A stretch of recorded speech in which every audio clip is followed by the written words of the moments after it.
Here's the thing. House training a puppy is one of those make or break early experiences that sets the tone for literally years to come. And I'll be honest with you, I'm more of a guinea pig person than a dog person, but even I know that having the right supplies ready before your pup arrives makes everything smoother.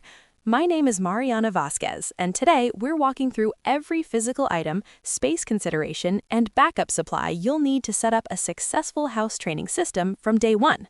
Welcome to the Pet Parent Podcast.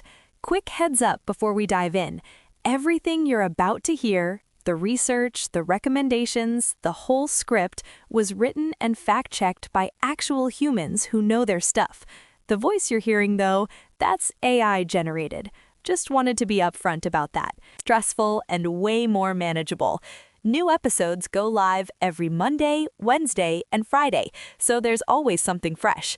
Today, we're covering the complete house training setup for puppies, so let's jump right in.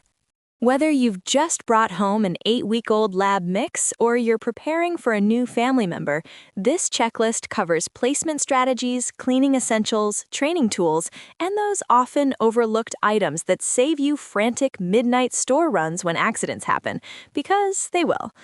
Now, let's talk about the essential physical training aids. These are the core tools that communicate where your puppy should eliminate and help establish the habit through scent, texture, and consistency. First up, potty training spray with pheromone attractants. Products like Nature Vet Potty Here training spray or Bodhi Dog potty training spray contain natural enzymes and scent markers that signal this is your bathroom spot to puppies ages 8 weeks to 6 months. Check the link below to see the current price. You'll apply these to designated outdoor areas or pee pads before each scheduled potty break. Learn more about specific formulations in our guide to dog potty training aids. Next, you'll need washable or disposable puppy pads, minimum 30 count initially. For small breed puppies under 10 pounds or apartment dwellers, pads with built-in attractant scents and leak-proof backing provide an indoor elimination option during the critical 8 to 12-week period when bladder control is still developing. I've learned from my guinea pig cleanup routine that having extras on hand beats running out at 2 a.m. An outdoor designated potty area marker helps too.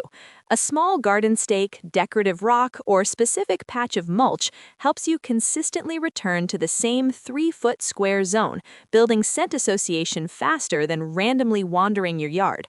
Puppies rely heavily on olfactory memory during weeks 8 through 16. You'll also want a bell or communication device for door training.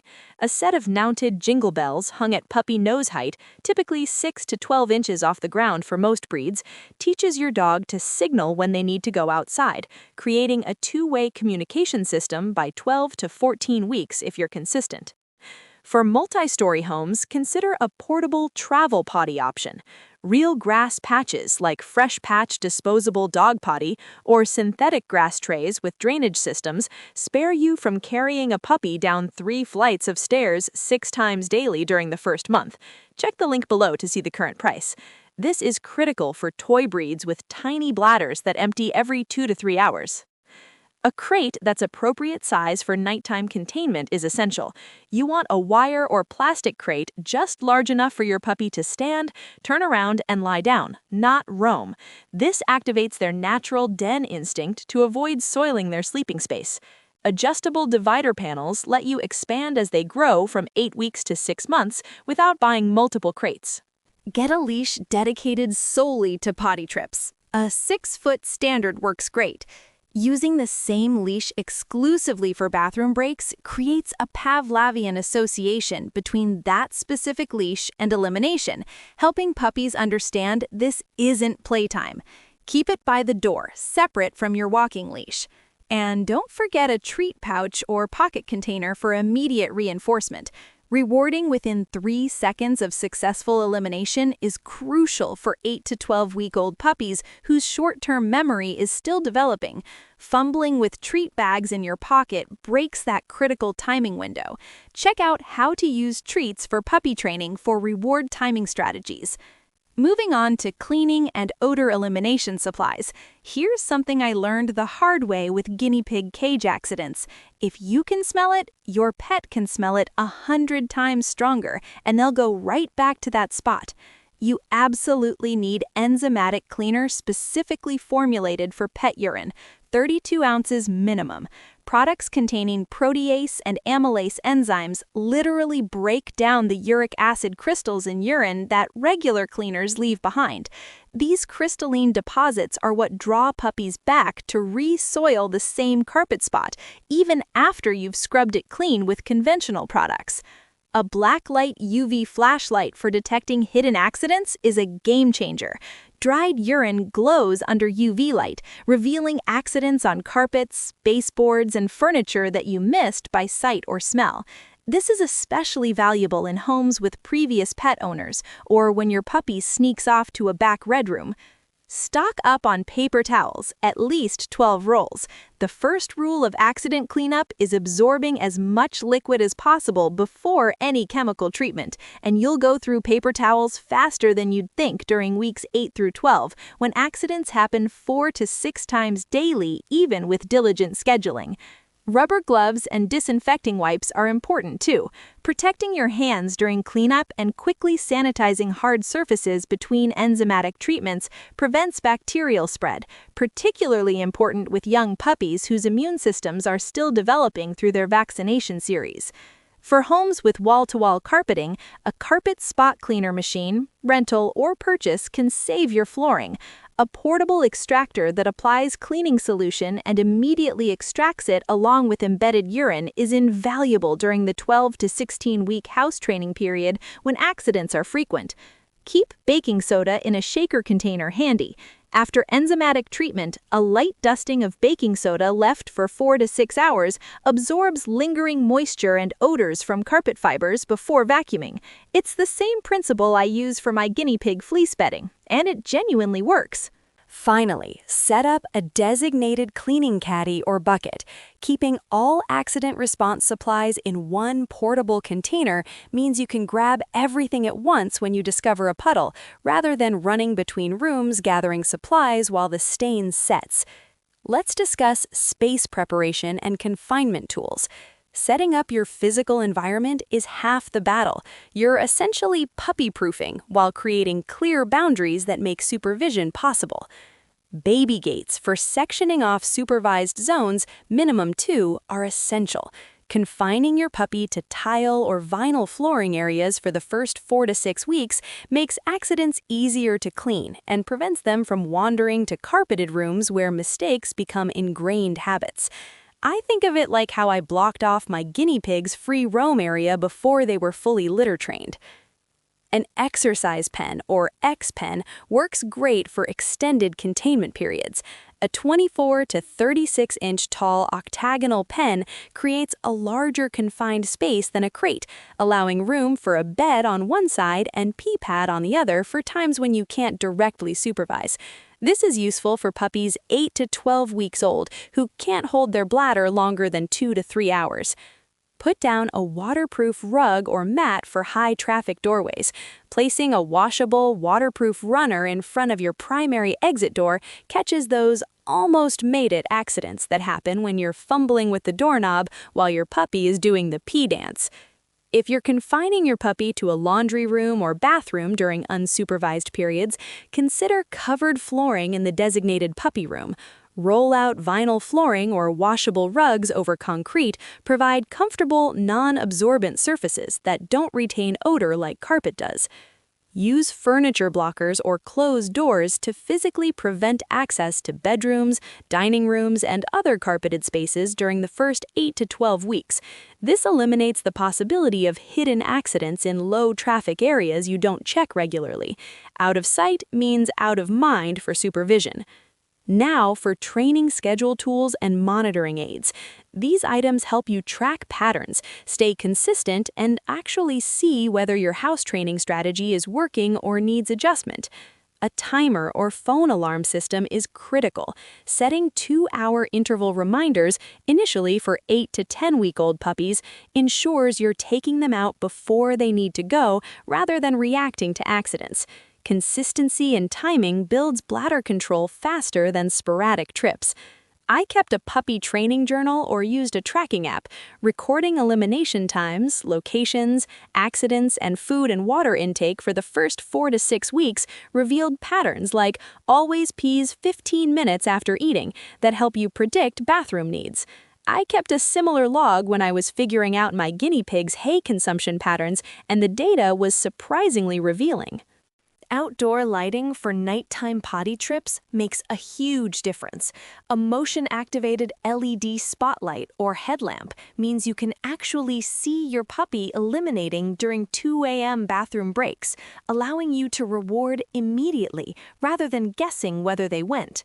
This is critical for maintaining training consistency around the clock. Stock up on high-value training treats in small pieces. Pea-sized works best. Rewards specifically reserved for successful potty completion create a powerful positive association. Treats should be soft, aromatic, think chicken, liver, cheese, and delivered within 3 seconds of elimination for puppies whose attention span at 8 to 12 weeks is roughly 5 seconds. Our article on low-calorie training treats for puppies explains portion control to prevent weight gain. Use a kitchen timer for crate training intervals is useful for gradually extending crated time by 15-minute increments. This teaches bladder control without overwhelming your puppy. Start with 30 minutes at 8 weeks, adding time as they approach 12 to 16 weeks. Before you bring your puppy home, run through this quick verification to confirm you're actually ready for day 1. Trust me, discovering you're missing something critical at 6 p.m. on a Sunday when stores are closed is not the time to improvise. Make sure your house training spray is positioned at the designated outdoor spot. Have 30+ pee pads stocked if you're using indoor training. Keep enzymatic cleaner and paper towels within arm's reach of living areas. Install gates blocking carpeted rooms. Set up the crate with divider adjusted to appropriate size. Hang bells at the exit door at puppy nose height. Portion training treats into daily containers. Program potty trip alarms into your phone, every 2 hours initially. Download a journal or app for tracking. Charge and make accessible your black light flashlight. Test outdoor lighting for nighttime visibility. And purchase backup cleaning supplies. You'll need more than you think. Let's tackle some frequently asked questions. What house training aid for puppies works fastest for toy breeds under 10 pounds? Toy breed puppies under 10 pounds benefit most from a combination approach using pheromone attractant sprays on pee pads placed every 10 to 15 feet in their confined area, since their bladders empty every 1 to 2 hours at 8 to 10 weeks old, and they can't physically make it to a distant door in time. Pair pads with scheduled outdoor trips every 90 minutes and enzymatic cleaning of any carpeted accidents to prevent location imprinting. How many pee pads should I buy before bringing home an 8-week-old puppy? Purchase at least 30 to 40 pads initially for the first 2 weeks with an 8-week-old puppy, as you'll use 4 to 6 pads daily during the highest accident period. Disposable pads cost less per unit in bulk packaging, while washable pads require owning 8 to 10, so you always have clean ones available while others are in the laundry cycle. Can I use house training aids with crate training simultaneously? Yes, crate training and potty training aids work synergistically. Use the crate for overnight containment and unsupervised periods, relying on den instinct to prevent soiling, then immediately take your puppy to the pheromone-sprayed outdoor spot or pad upon release, rewarding successful elimination within 3 seconds to build the association between freedom from the crate and bathroom completion. For more on nighttime management, see our guide on how to crate train a dog to sleep through the night. Here's my final thought on all this. Setting up your house training system before your puppy arrives isn't just about buying supplies, it's about creating an environment where success is easier than failure. I've spent 7 years making my apartment guinea pig friendly in a 600 square foot space, and the same principle applies. When you've thought through the logistics, placed things strategically, and have backups for your backups, those chaotic first weeks become manageable. Your 8-week-old puppy isn't trying to make your life difficult. They're just working with a bladder the size of a walnut and zero understanding of your carpet investment. The right house training aid for puppies, combined with consistent timing and immediate cleanup of mistakes, sets both of you up for those incredibly satisfying moments when your pup rings the bell at the door for the first time completely on their own. That's when you know the system is working. That wraps up this episode of the Pet Parent Podcast. Thanks for spending this time with me today. Just a reminder, new episodes drop every Monday, Wednesday, and Friday, so you'll always have something new to listen to.